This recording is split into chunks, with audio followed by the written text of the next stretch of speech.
Battle control initialized. Hello there, comrades and cannon fodder. It's Dvoid here. I've got a 1v1 multiplayer game on a map called Skulls and Bones, and I've not played on this map myself, but I was spectating this game. I'm not actually playing it. We've got two other opponents, not me, playing, and both sides are using Germany.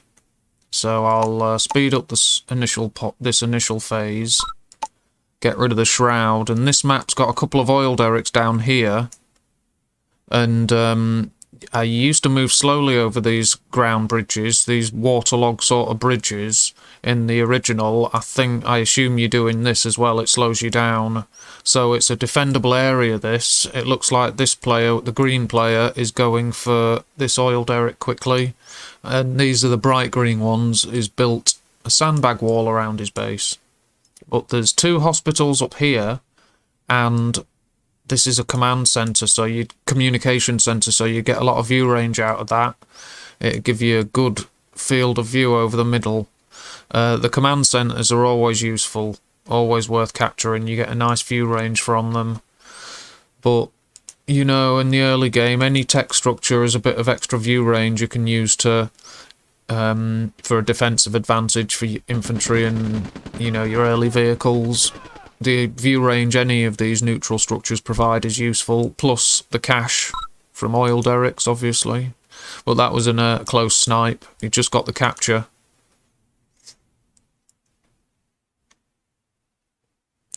Ah, and he's gone back and brought his engineer. There we go. Now he's reinforcing it.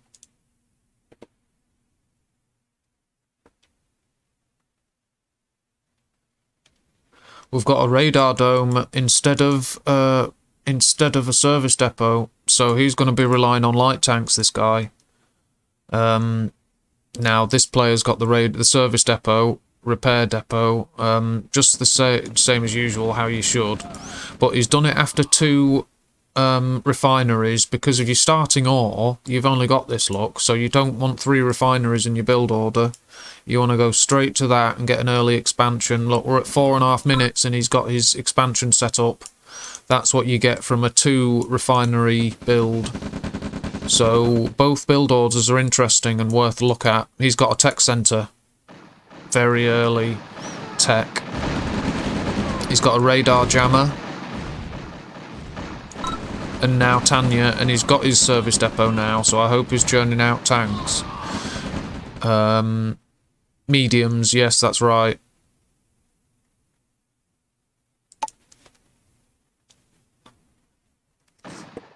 Well, it's a fairly decent force, but there's only light tanks. 1, 2, 5 of them, but he's got a radar jammer, so that'll help, but light tanks are terrible for screening. Bright green players rushing all his forces back. Initial army values 10 to 12. The bright green player here is slightly behind, but he's got medium tanks. There, you know, they're going to prove useful. Oh, he's got a radar dome now. Let's see what they're producing. Black Hawks. And artillery. Yeah, so Tanya's... that's going to be a problem. A Tanya to deal with at 6.5 minutes, but this artillery is just in time. Yeah, camo pillbox. Very good. That artillery is just right. But a camo pillbox, you could build it, and on the edge of your base, a couple of them say, and then on hold fire, they'd reveal some... They'd give you view range, but they wouldn't fire at the enemy, so they wouldn't reveal their position. So camo pillboxes are quite useful. You could wait till the enemy passed and then use one of your camo pillboxes and take it off hold fire to, say, snipe Tanya or something. That sort of thing. Or give you view range for your artillery, which has to back off into the middle of your base while you're being attacked. But those camo pillboxes can provide you view range the enemy don't know you've got. Look at the artillery strikes, and from the Black Hawk view range... So this force has totally been overrun. The radar jammer, that's it. But the Black Hawks, they're the best view range in the game that I know of. The unit with the best view range. See, look at that. It's a nice field of view, that is, from the Black Hawk. Excellent scouting unit. Now, the Russian and Ukrainian Yaks circle, so they're a little more tricky to manage because they can end up straying into enemy fire and stuff, but these guys sit still and hover and stay where you tell them. So they are, you know, they are good units for staying with your ground forces. Yaks are more, you're better off taking advantage of a Yak's speed and sending them off to strike targets that your units can't reach. Whereas these Black Hawks would take longer to get there than Yaks, plus their, you know, their view range is best used by your ground forces, and the fact that they hover still. But it'd take you ages to go on a long-range strike with these Black Hawks, whereas Yaks would get there quicker, so you may as well take advantage of that and make use of the bonus in mobility. So your Yaks, it's worth striking enemy refineries and power plants with your Yaks, whereas Black Hawks, I think they're best suited as ground support units for your ground units. Spotting for your artillery and sniping enemy artillery, things like that. They are good guard units because they can hover in place and give you good view range to spot enemy units approaching, but they can also, they're good for protecting your refineries from spies and thieves and things, because if you spot them, you've got a Black Hawk in position and it'll give you a good radius of view range around it. So if you've got a spare Black Hawk or two, they are good guard units.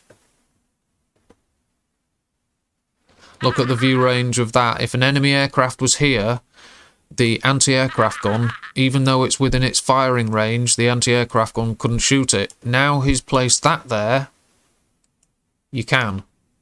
So you have to give the AA guns further view range with other units. See, it's got range to shoot here, but an enemy aircraft there, the AA gun wouldn't shoot it, because even though it's within firing range, it can't see it, look. So you have to give AA guns view range with other assets. Otherwise you're wasting their range, you know. It's no use deploying. You can't rely on its own view range because it's quite short.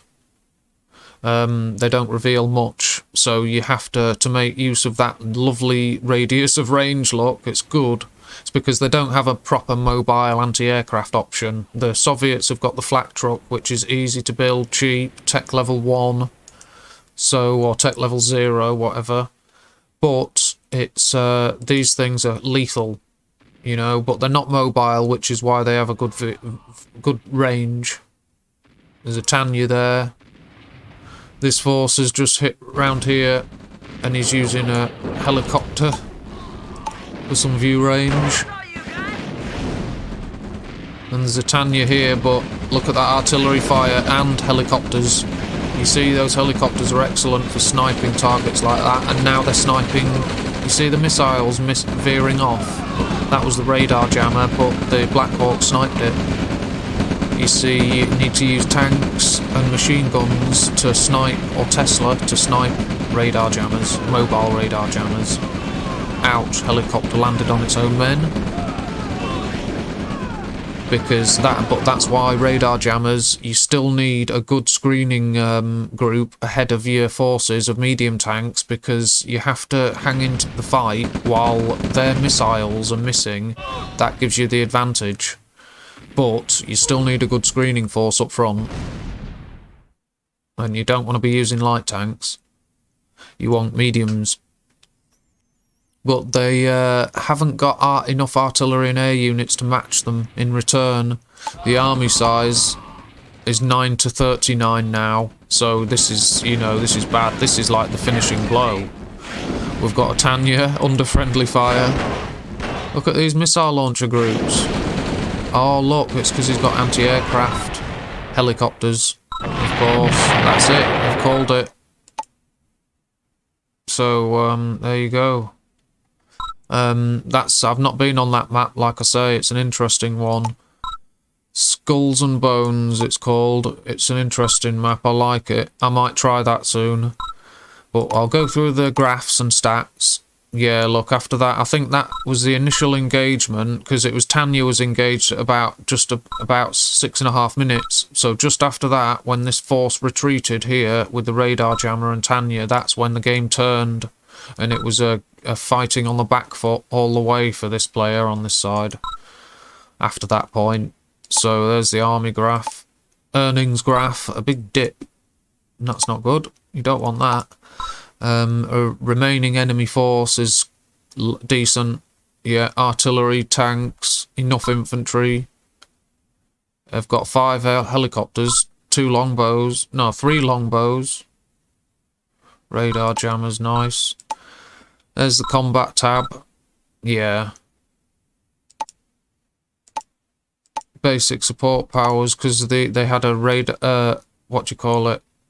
That side had a tech center, but this one's got the satellite counting down because it's not been destroyed, obviously.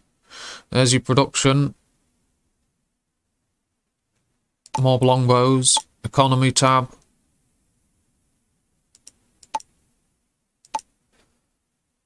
Basics. And there you go, there's that first one. So I hope you enjoyed that, and I just thought, I wanted to post some games that had other players, now and then. So I hope you enjoyed that game, and thank you very much. I'm going to look for a second replay to add to this. Battle control terminated.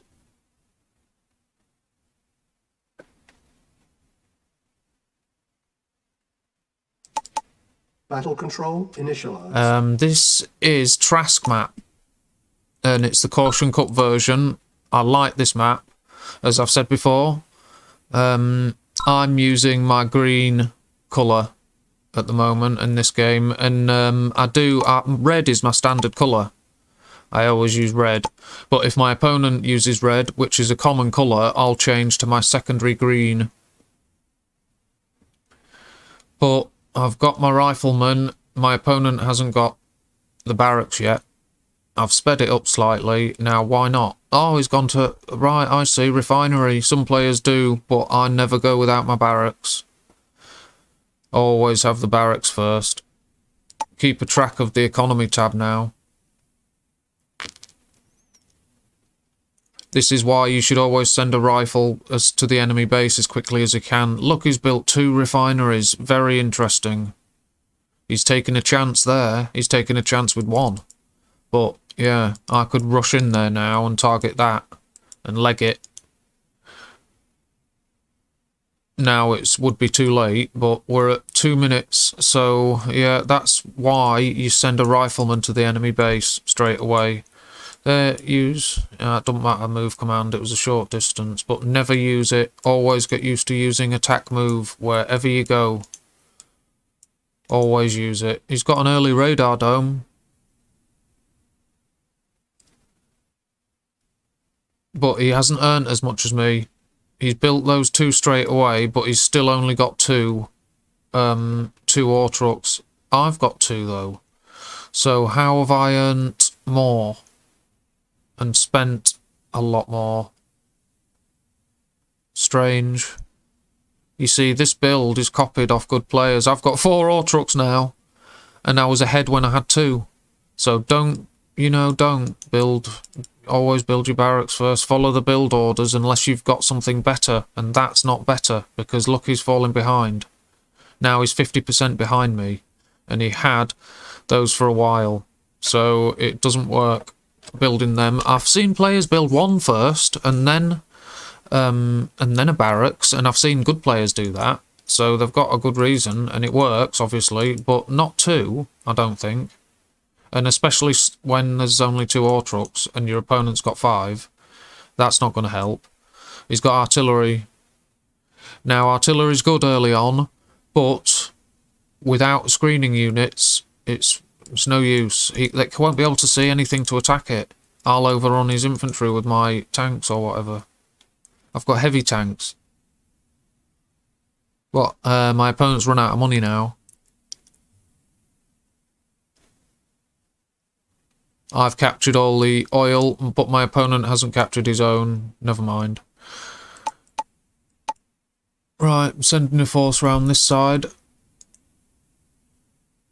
I don't think I've used a Grendrop for this one. No, my APC's sat idle. 10 to 22 in army value. My opponent's just got a service depot and he's mining the gems now.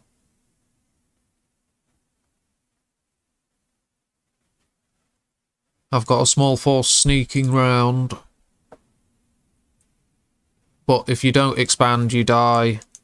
And there are exceptions to every rule, as I've said in a previous video, because we saw the build with the ore trucks, and we saw... And I fought another player that they did expand, but I defeated them in... Well, I didn't finish the game. I beat them back to their base, and I couldn't defeat them, but I took the entire map. But after an hour of play, I couldn't beat them. And after about an hour and 15 minutes, they'd won, because I built my super weapons and air force too late. By the time I'd built my Iron Curtain and Air Force, they had a massive air force of helicopters and they'd push me back. But it was ages where it was just them in the base, in the corner, in one base, but they stole a lot of money from me. But we'll see, the enemy needs to use this artillery because that's what their build has got them. So they have to make use of it. And I've hit and run, you see. If you can, and you've done your damage, fall back. Especially if you've got another force available here, look. Now, I've decided to make a stand there. Now, that's alright, but now I'm attacking here at a crucial structure. Burning the war factory down. Now, the artillery's shelling back, but these guys have made a good account of themselves, and they're still alive, in fact. So now... That tank's drawing fire well, but the artillery did a lot of damage. Can I take that out? Now run away. These guys should run. But now they're drawing the fire. These survivors have taken out the artillery from the back. Now you've got a missile soldier on there, so that's a threat. It's one rocket soldier, but it doesn't matter. Now this tank's still alive, so that's the hit and run. I should have backed off earlier with that group, but they did their job. You see, and so did he. One rocket soldier. That was good. Now that should... They're not in low power though, but it should do a lot of damage. And this tank, I've sent it around on an eco raid here. And another force is on its way. No Grendrop still. I'm surprised. I would have thought I'd be confident enough to do that.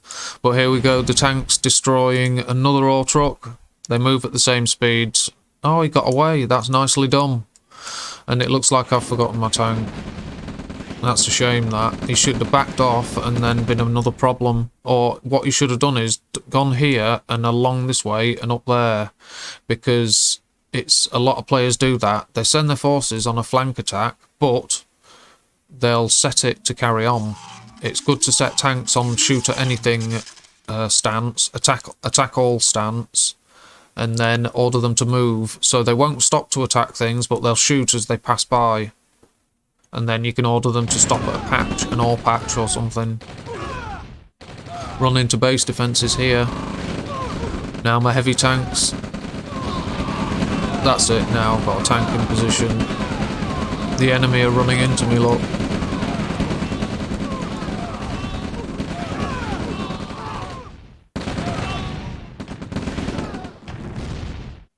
I'm not sure what's delaying me, perhaps I'm expanding somewhere.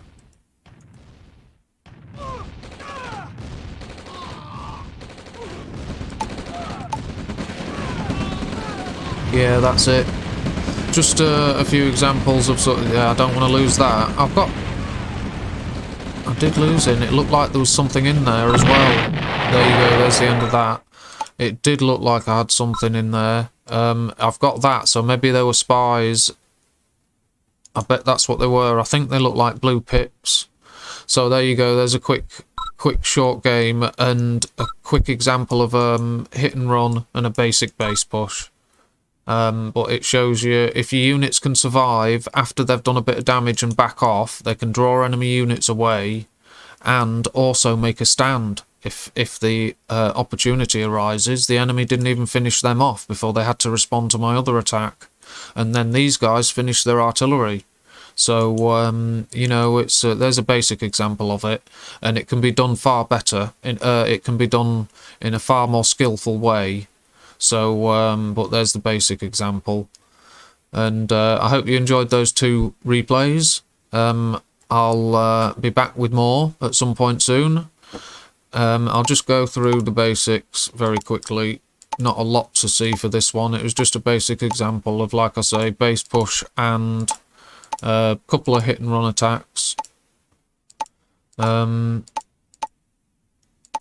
also the 2 refineries first didn't seem to work, so it was an interesting test of that. But until next time, viewers, thank you very much for watching, and take care all. Battle control terminated.